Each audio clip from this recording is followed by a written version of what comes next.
여러분도 잘 아시다시피 복음이라고 이야기한다면 굿뉴스라고 한자로 영어로 표현하기도 하죠. 근데 뭐냐 도대체? 예수 그리스도 그 자체가 복음입니다. 예수 그리스도 자체가. 그래서 신약 성경에는 예수님에 대해서 4가지 관점으로 쓴 복음서가 기록되어 있죠. 그래서 어떤 이들은 이야기합니다. 굳이 예수님에 관해서 쓰는데 한 분이신데 그분에 대해서 통일된 복음서가 있으면 됐지, 왜 굳이 사람들의 오해도 불러일으킬 수 있고 또한 분란도 일으킬 수 있도록 4가지 복음서가 존재하냐라는데, 엄밀히 말해서요, 아무리 사람이 성령의 은혜를 받고 성령의 계시에 따라 성경을 쓴다 하더라도요, 하나님은 온전히 표현할 수는 없어요. 부족할 수밖에 없다는 것이죠. 또 자기가 살아온 관점들이 있기 때문에 자기가 보는 관점 아래서의 보는 예수님이 있고요, 또 다른 사람이 보는 관점들이 있다는 것이죠. 그래서 여러 가지 형태의 관점에서 예수님을 조합해서 볼 때 우리는 조금 더 예수님의 온전한 모습을 알지 못하죠. 그러나 참된 모습을, 조금 더 참다운 모습을 알 수 있는 그런 기회가 우리에게 허락되었다라는 것입니다. 그럼 또 이렇게 질문을 던질 수 있겠죠. 그렇다면 더 많은 관점에서 쓰는 그러한 기록이 있으면 좋지 않겠느냐? 실제로 그런 기록들이 있습니다. 각가지 제자들의 이름으로 기록되어진 복음서들이 존재합니다. 그런데요, 이 4가지 복음서는요, 주님과 함께 했던 사람들 아니면은 그의 바로 제자들의, 예수님과 함께 했던 사람들이 제자죠. 바로 일대의 제자까지 용납해서 그 사람들 관점 아에서 보는 것이고, 다른 것들은요, 어찌 보면 가짜입니다. 즉 유명한 제자 이름을 빌려서 후대에 기록된 가짜 복음서들이 많다라는 것이죠. 그래서 여러 복음서들이 우리들의 손에 현대에 전해지긴 했지만, 그런 것들이 다 온전한 복음이라고 제대로 된 복음서라고 볼 수 없고, 말 그대로 진짜 주님과 함께한 사람들이거나 그에게 있어서 가르침을 받은 첫 번째 제자들에 의해서 기록된, 관련된 사람들에서 기록된 책은 바로 이 4가지밖에 기록이 남아있지 않다라는 것이죠. 대표적으로 가짜 복음서라고 일컬어지는, 그러니까 위경이라고 하기도 하는 그 복음서들이 도마복음이라고 아마 들어보셨을 것입니다. 의심 많은 도마요. 그런 사람들의 이름을 빌려서 후대 사람들이 만들어낸 복음서들을 있다라는 것이죠. 그 외에도 또 여러 가지 것들이 있습니다. 그런 것들은 신약 성경 곳곳에서 나타나고, 그 이름을 빌려, 제자 이름을 빌려서 나타나기도 하는데, 여러분 아마 들어보신 적이 있을 겁니다. 베드로 계시록이라든지 이런 책들이 다 있습니다. 그런 것들을 분별해서 잘 들어야 되고, 또한 바울서신이나 아니면 공동서신 같은 경우도 가짜들이 많기에 이것들이 정확히 어느 것까지가 진짜냐를 정확히 구분하고 분별하는 것이 오랜 교회의 노력이었고, 또한 그것을 통해서 잘못된 가르침도 걷어낼 수 있는 그런 기회가 주어졌다라는 것이죠. 그래서 4복음서가 예수님의 생애에 대해서 기록한 책입니다. 그런데 여러분, 공관복음이라는 말 들어보셨을 것입니다. 공관복음, 공통된 관점으로 기록된 복음서라는 것이죠. 즉 4명의 사람이 썼지만 3명은요 거의 비슷한 관점으로 썼습니다. 그래서 공관복음이라고 이야기합니다. 여러분 잘 아시는 대로 마태, 그러니까 정확히 말해서 시작부터 마가, 마태, 누가 이런 복음서가 되겠죠. 그럼 요한복음은 제4의 복음서라고 따로 불러요. 왜냐하면 다른 3 복음서와 다른 관점으로 쓰여졌기 때문입니다. 엄밀히 말하자면요, 요한복음은요 해석과 해설이 담겨 있어요. 공관복음서는 예수님은 이런 분이다 라고 이야기했다라면, 표현하자면 요한복음서는 예수님은 이러한 것과 같으신 분이다, 예수님의 일들은 이런 것과 비슷하게 해석되어질 수 있다, 이런 관점들이 많이 있다라는 것이죠. 그래서 다른 복음서하고 조금 어렵습니다. 매우 좀 어려워요. 그래서 성 어거스틴은 이렇게 표현했습니다. 요한복음을 코끼리도 헤엄칠 수 있을 만큼 깊다. 깊다라는 거죠. 코끼리도 헤엄칠 수 있을 만큼. 그런데 또 뭐라고 하냐면 어린아이도 빠지지 않을 만큼 얕다. 그러니까 이 두 가지성이 함께 갖고 있는 게 요한복음이에요. 그래서 요한복음이 조금 공부하는 사람들한테는 어려운 복음서예요. 조금 어려워요. 그렇다고 여러분하고 어려운 얘기를 할 것까지는 아니고요. 조금 더 쉽게 우리가 이해할 만한 그런 것들을 중심으로 우리가 물론 깊이도 들어가겠지만 얕게 나갈 수 있는 부분도 얕은 부분도 함께 살피면서 부디 바라기는 여러분들이 요한복음을 좀 더 즐겁게 읽고 또한 좀 더 잘 알 수 있는 그러한 하나의 밑거름이 이 시간을 통해서 형성되었으면 합니다. 요한복음의 특징은 또 하나가 있지요. 요한복음은 예수님의 어린 시절이 나오지 않습니다. 탄생도 안 나와요. 그렇죠? 공생애로 바로 들어갑니다. 그런데요, 엄밀히 말해서 그 이전 태초부터 이야기를 해버려요. 요한복음은. 그리고 요한복음을 읽으시면 아시겠지만 두 가지로 서로 대비되는 관점이 많이 나타납니다. 우리가 함께 읽은 이 본문에서도 빛과 어둠 서로 대조되는 것이죠. 그 다음에 위와 아래 또한 신자와 불신자 등 약간 두 가지 상반된 이미지가 상당히 많이 사용되어집니다. 요한복음 공통적으로 그러거든요. 여러분이 천천히 읽으시면서 나중에 보면 서로 대비되는 것들이 이러이러한 것들이 나타나는구나 라는 것 정도만 알고 읽으시면 요한복음을 이해하는데 조금 더 도움이 된다라는 것이죠. 그런 가운데 오늘 1절부터 함께 나눠보겠습니다. 1절은 이렇게 시작합니다. 태초에 말씀이 계시니라. 그렇죠? 너무 잘 알려진 구절이죠. 태초라는 것은요, 시간의 시작이 아닙니다. 지난 주일날 오후 예배 때도 말씀드렸지만 영원의 개념입니다. 시간을 벗어난 개념입니다. 태초가 언제인지 인간은 절대로 알 수가 없습니다. 뭐라고 표현할 수가 없어요. 단지 표현하는 게 인간은 시간의 한계 속에 있잖아요. 그러니까 가장 처음 부분이라고 생각되어지는 용어가 표현되는 용어가 태초라고, 비기닝이라고 영어로 표현하죠. 비긴, 시작하다.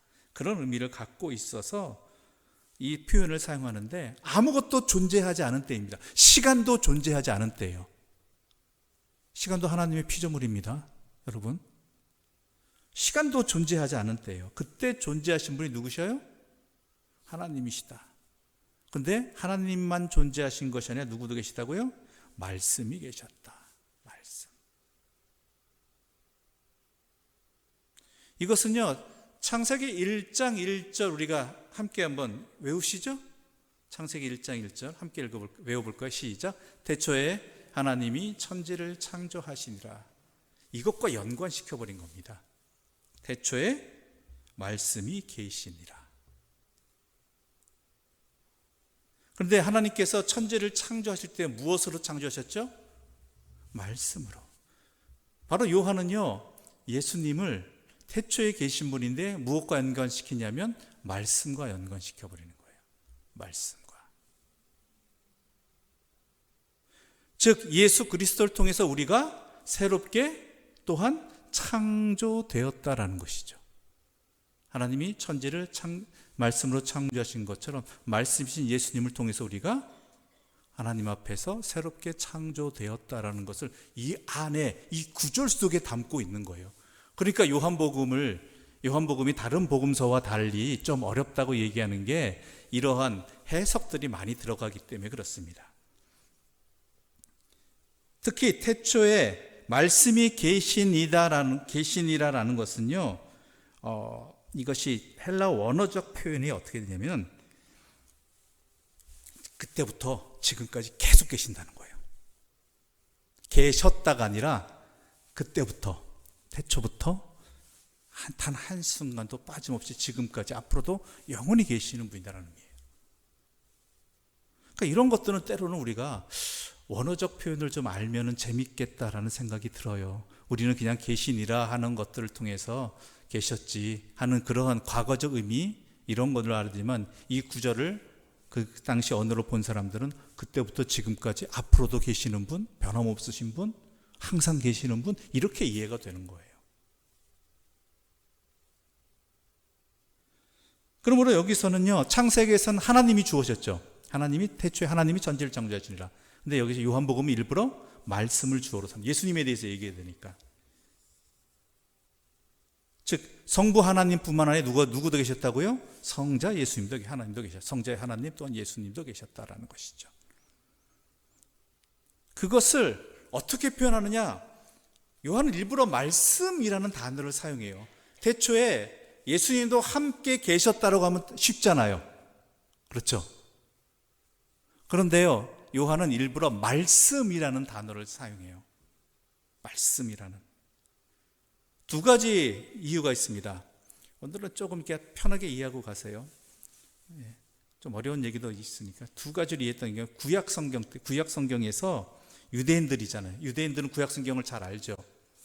그래서 하나님의 말씀으로 창조하시고 하나님은 또 말씀으로 계시하시고 말씀의 이스라엘과 말씀의 언약을 맺으시는 분이잖아요. 내가 나와 이런 언약을, 나의 말을 잘 지키면 내가 너와 영원히 함께하겠다. 내가 너에게 복을 주겠다. 이렇게 말씀에 대해서 언약하신 분이란 말이에요. 그러니까 유대인들은 이걸 너무나 잘 알고 있어요. 말씀이 어떠한 개념인지. 그래서 말씀으로 언약하시는 하나님, 말씀으로 교제하시는 하나님, 말씀으로 나타나시는 하나님에 대한 개념이 유대인들은 익숙하단 말이에요. 그래서 예수님에 대해서 처음 소개할 때 그분이 누구시냐? 바로 말씀, 성경에 나타난 하나님의 그 말씀이시다라는 것입니다. 말씀 그 자체이시다. 그래서 하나님께서 출애굽한 백성들과 말씀으로 언약을 맺잖아요. 어떻게 대표적인 사건이 뭐죠? 시내산. 그렇죠. 출애굽시키고 홍해를 건너게 하는 시내산에 하나님께서 하나님의 말씀의 언약궤를, 말씀판을 주셔서 백성들과 관계를 맺잖아요. 언약 관계를. 그것처럼 새로운 이스라엘, 새로운 하나님의 피조물들은 새 창조는 말씀이신 예수 그리스도를 통해서 하나님과의 관계 속에 들어간다. 구원받는다. 쉽게 얘기할까요? 구원받는다예요. 하나님과의 관계가 인간들이 불순종함으로 하나님을 어겼잖아요. 하나님과 관계가 끊어졌잖아요. 그런데 이제 말씀이신 예수님을 통해서 하나님과의 우리 관계가 새롭게 회복되었다. 새롭게 시작되었다. 새롭게 창조되었다. 그러니까 유대인들에도 이 개념은 통해요. 이 이해는 똑같아요. 하나님께서 우리를 말씀으로 창조하셨고 새롭게 하신 것, 말씀으로 새롭게 하신 것처럼 이제 예수 그리스도를 통해서 바로, 왜냐하면 유대인들도 아담과 하와의 타락은 다 알거든요. 그로 인해서 원죄라는 개념은 알거든요. 그러니까 그것들을 새롭게 해주실 분은 말씀이신 예수님을 통해서이구나라는 것들이죠. 구약 성경에 이러한 것들이 많이 기록되어 있는데요. 우리 잠언 8장 22절부터 30절의 말씀입니다. 우리 잠언 8장 22절부터 30절의 말씀, 우리 한 절씩 나눠 읽어볼까요? 마지막 절 30절은 함께 읽어보겠습니다. 여호와께서 그 조화의 시작 곧 태초에 일하시기 전부터 나를 가지셨으며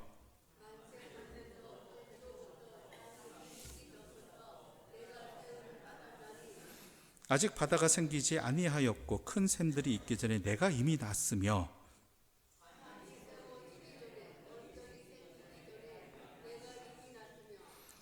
하나님이 아직 땅도 들도 세상 진토의 근원도 짓지 아니하셨을 때라.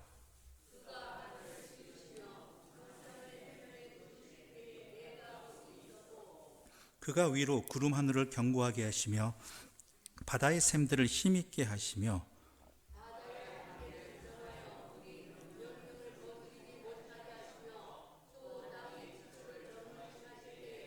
내가 그 곁에 있어서 창조자가 되어 날마다 그의 기뻐하신 바가 되었으며 항상 그 앞에서 즐거워하였으며.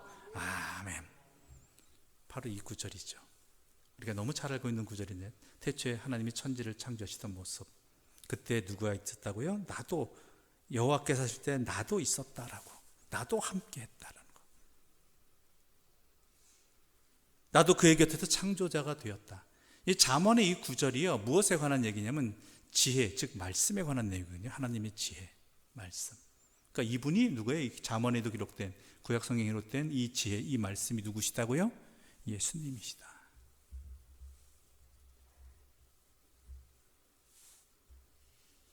또한 이 구약과의 연속성도 마찬가지지만 또 하나의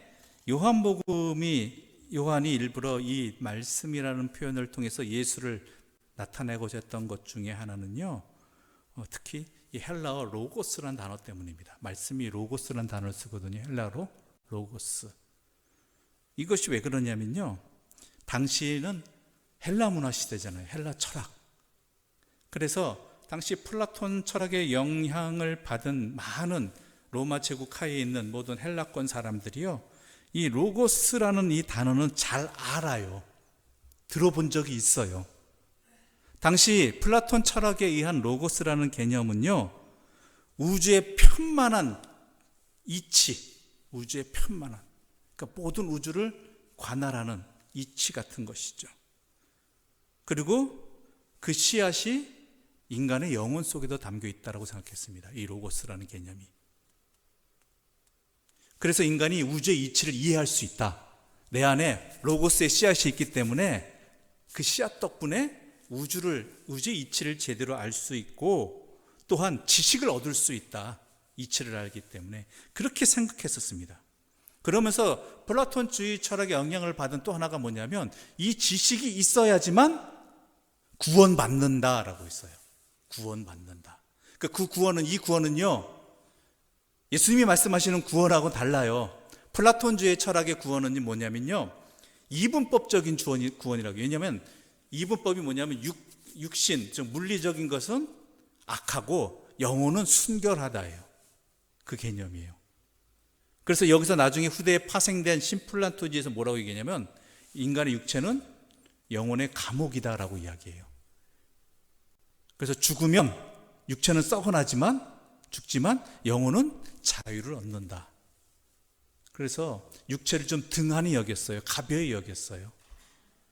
이거 참, 이 오류가요, 굉장히 극단까지 가요. 나중에 하면은 육체로 지은 죄는 죄가 아니에요. 영혼과는 상관없는 일이에요. 왜냐하면 영혼은 육체를 가둔 감옥일 뿐이지, 육체가 행한 일에 영혼은 영향을 받지 않는다고 생각했단 말이에요. 이건 나중에 후대에 저만큼 나간 사람들의 얘기고, 거기까지 나가버리죠. 그래서 사람이 이 당시에 앞으로 다시 돌아서 플라톤주의에 지극한 것은 물질적, 육체적인 것은 벗어나서 영적인 것만 생각하는 거예요. 그래야지만 그게 구원이다라는 거예요. 그게 구원이다. 육체의 한계에서 벗어나서, 썩을 육체에서 벗어나서 영적인 존재가 되어지는 게 구원이라고 했거든요. 이게 당시 헬라에서 로고스의 개념이었죠. 그런데 이것을 헬라인들에게 예수를 어떻게 증거하느냐, 이게 로고스 개념이 예수님을 정확히 말하는 건 아니지만 비슷하게 얘기해요. 어떤 점에서 그러느냐, 사람이 구원을 얻기 위해서는 누구를 통해서? 예수 그리스도를 통해서. 그렇죠? 근데 아까 헬라 철학에서 뭐라고 그랬어요? 플라톤 철학에서는 인간이 구원을 얻는 방법은 뭐를 통해서? 로고스를 통해서. 즉 인간을 구원시키는 분이 누구시다? 로고스가 아니라 그 로고스인데, 그 로고스가 누구시다고요? 말씀이시다. 그런데 너희들이 알고 있는 로고스보다 더 확장된 개념, 이분은 말씀으로 천지를 창조하신 분이고, 또한 계시하시는 분이고, 우리를 구원시키시는 분이다. 그러니까 너희들이 알고 있는 로고스가 비슷한 개념이므로 그 개념을 이용해서 예수를 설명하고자 했던 것이, 그러면서 그들이 말하는 로고스와 예수님이 다른 점이 무엇인지를 또한 풀어쓰는 그러한 표현을 하기 위해서 일부러 말씀이라는 표현을 통해서 예수님을 나타낸 것이죠. 그러니까 이 단어를 통해서 두 가지 다 대상으로 한 거예요. 이스라엘도 하고 이방인들 다. 즉 용어를 사용하고, 용어를 그 단어의 뜻이 아니라 그 단어만 사용한 거예요. 그 단어만 이해하기 쉽게. 우리 옛날에 이런 말이 많이 쓰잖아요. 뭐라고 정확히 표현할 수는 없는데 그것을 어떠한 비슷한 것과 연관시켜서 이것처럼 생겼다, 이것과 같은데 그렇지만 다르다라고 표현하는 경우들이 있잖아요. 그 정확히 뭔지 모르겠는데 요거하고 비슷해, 요거하고 비슷한데 조금 요거는 요만큼은 다르는데 어떤 건 다르지만 요거를 생각하면 비슷할 거야. 이런 개념으로 로고스를, 말씀이라는 단어를 사용한 거죠. 그런데 이 로고스가 어떤 분이냐? 다시 한번 우리 요한복음 1장 1절 읽어볼까요? 요한복음 1장 1절 다시 한번 읽겠습니다.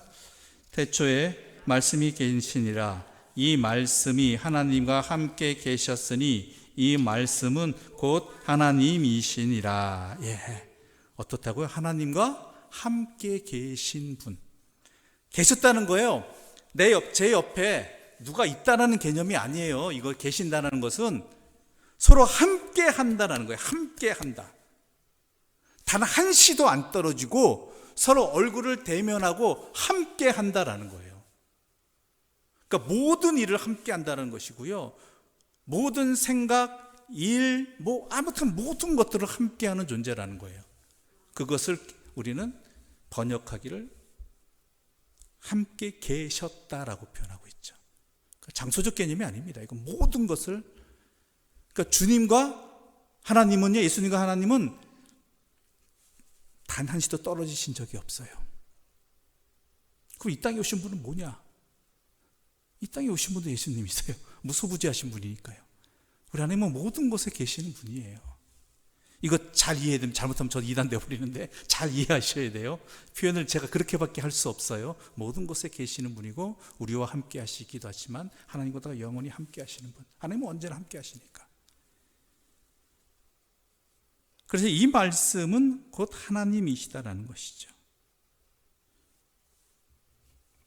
즉 주님의 뜻, 하나님의 뜻과 주님의 뜻은 전혀 어긋날 수가 없습니다.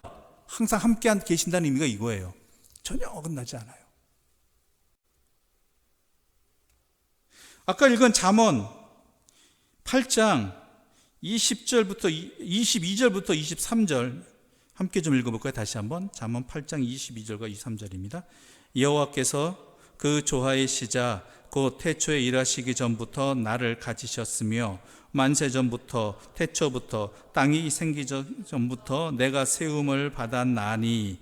또 30절 읽어보겠습니다. 내가 30절입니다. 로마서 잠언 8장 30절입니다.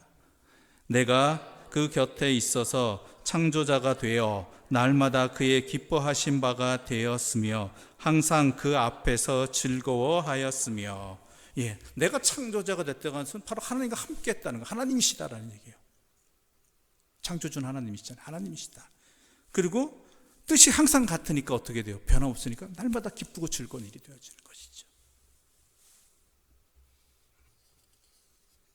그래서 우리 예수님은 요한복음에서 뭐라고 해요? 하나님을 알고 싶냐? 그럼 뭐라고 하셨죠? 누구를 보라고? 나를 보라고. 하나님의 뜻을 알고 싶은가? 그럼 내 뜻을 알면 된다. 그래서 요한복음 12장 44절과 45절에 여러분 너무 잘 아시는 구절이 있죠. 나를 믿는 자는 나를 믿는 것이 아니요, 누구를? 나를 보내신 이를 믿는 것이며, 나를 보는 자는 나를 보내신 이를 보는 것이니라. 비슷하다가 아니에요. 같습니다. 같습니다. 그래서 예수님과 하나님은 하나다라는 것. 이게 바로 이 안에 담겨 있는 내용들이에요. 이 안에 담겨 있는 내용들이죠. 물론 독립된 구별된 격입니다. 사람이 아니니까 인격이라고 표현을 안 할게요. 사람이시기도 하니까 인격이라고 해야 되나요? 아무튼 구별되지만 동일하신 분, 바로 그것입니다. 인간의 언어로 표현하기가, 인간의 이해로 좀 표현할 수 없는 그런 한계죠. 그래서 믿음의 언어라고 얘기를 해요. 좋게 얘기해서. 그래서 요한은요, 예수님이 하나님 안에 계신다고 얘기하지 않고 뭐라고 얘기해요? 안이 아니라 함께 계신다. 동등한 하나님이시지만 함께 계신다. 구별된 격을 갖고 계시다. 인격을 갖고 계시다. 그래서 이 말씀은 곧 하나님이시다라고 얘기하는 거예요. 동일하신 분이니까. 이 말씀은 동일하신 분이다. 동일하신 하나님입니다. 그러니까 1장부터 참 어찌 보면은 깊이 생각해야 될 구절입니다. 1절부터. 대초에 말씀이 계시는부터 해가지고. 근데 이것은요, 창세기도 마찬가지예요. 우리가 전에도 말씀드렸지만 1장 1절을 그 어느 단어도 우리는 제대로 이해할 수 없습니다. 네 단어죠. 태초에 하나님이 천지를 창조하시니라. 태초 아십니까? 모르잖아요. 제대로 알 수 없잖아요. 태초를. 하나님 제대로 아세요? 네. 천지, 하늘과 땅 아닙니다. 천지란 단어를 사용했지만 지금도 우리는 우주를 어떻게 되는지 모르는 존재들이에요. 우주만 있는지, 우주에 또 우주가 있는지. 또 여러분 아세요? 우주는 계속 지금 팽창 중이에요. 엄청난 속도로. 우주는 가만히 있지 않습니다. 지금 엄청난 속도로 팽창하고 있어요. 그 끝을 지금 우리는 몰라요. 그러니까 그것만 전부인지 아닌지, 우리 살고 있는 이 세상이 이 세상이 전부인지 아닌지 모르잖아요. 천지라는 거 하나님이 창조하신 거지. 창조도 몰라요. 창조는 어떻게 하셨는지. 우리는 그냥 알고 있는 단어로 창조하셨다고 표현하지만 그 안에 진짜 하나님의 창조 역사는 어떻게 하셨는지, 말씀으로 창조하신 것이 어떠한 방식이든지 인간은 제대로 알 수 없죠. 말 그대로 말씀하시면 짠하고 나타나는 마술사 같은 그 개념 아니에요. 그것들로 착각하지 마세요. 그거일 수도 있고요, 그 이상의 어떠한 것일 수도 있어요. 이 네 단어 1장 1절도 제대로 모르는 거예요. 그러니까 우리는. 근데 오늘은 다행히도 알 수 있어요. 우리 눈에 요한에게 나타난 예수님을 통해서 그분이 말씀이시다라는 것은 다행히 알 수 있지만 그래도 어려운 구절이긴 합니다. 그래서 오늘은요, 좀 첫 시작이 어렵게 될 수 있습니다. 이해하시는 부분만큼만 이해하시고 차근차근 우리가 뒤를 요한복음을 이어가면서 또 이야기가 나오고 또 풀이가 나오고 하니까 시작을 좀 어렵게 시작했지만 우리가 함께 나아가면서 우리가 인내를 가지고 주의 말씀을 함께 공부하고 또한 주의 말씀의 은혜를 받고 조금 더 깨달을 수 있는 그러한 은혜의 자리가 되기를 바랍니다. 오늘은 이 말씀을 함께 나눴지만 예수님이 하나님이시라는 것과 태초에 계신 분이라는 것과 또한 그분을 통해서 우리가 구원을 받는다는 것, 요 세 가지는 항상 잊지 마시고 그 안에서 또한 새로운 피조물로서의 삶을 누리시기를 간절히 소망합니다. 기도드리겠습니다. 하나님 아버지 감사합니다. 오늘 우리들에게 요한복음을 읽고 또 시작할 수 있게 해주셔서 감사합니다. 요한복음 1장 1절을 읽었음에도 불구하고 우리가 아는 것은 제대로 없다라는 것과 그럼에도 불구하고 하나님께서는 우리에게 성령의 지혜를 통해서 또한 알려주시고자 한다라는 것 깨닫게 됩니다. 우리가 하나님 알기에 힘쓰는 자들 되게 하여 주시옵소서. 믿음 생활할수록 더욱 겸손하게 주님 알아가기를 힘쓰는 복된 자들 되게 하여 주시옵소서. 또한 주님을 알아가고 하나님의 뜻을 헤아림을 통해서 조금씩 알아가는 자리라 할지라도 그것이 내 삶에 심겨진 말씀의 씨앗이 되어 하나님이 물을 주시고 길러주셔서 내 안에서 나의 삶에 복된 열매들이 맺어지는 그러한 기쁨을 주님과 함께 누리게 하여 주시옵소서. 예수님의 이름으로 기도드립니다. 아멘.